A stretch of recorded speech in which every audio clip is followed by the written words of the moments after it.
Vətən müharibəsi şəhidi Təbriz İbrahimovun anası vəfat edib. Şəhidin anası Almaz Qurbanova Salyan rayonunda dünyasına dəyişib. Qeyd edək ki, Təbriz İbrahimovun atası da 2019-cu ildə vəfat edib. 1992-ci il təvəllüdlü Təbriz İbrahimov müddətdən artıq hərbi qulluqçu kimi Vətən müharibəsində iştirak edib və Murovdağ döyüşü zamanı itkin düşüb. Onun nəşi 2021-ci ilin mayında tapılaraq 2-ci Fəxri Xiyabanda dəfn edilib.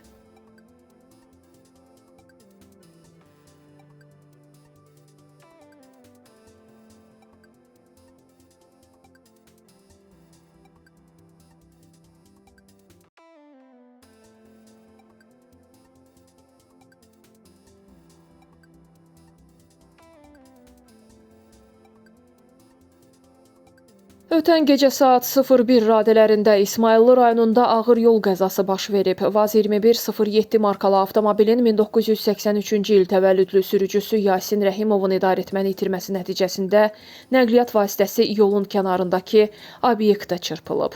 Hadisə zamanı xəsarət alan sürücü xəstəxanaya aparılarkən yolda dünyasını dəyişib. Sərnişinləri 32 yaşlı Mehman Babayev və 33 yaşlı Bəhruz Əlizadə isə xəsarət alıblar.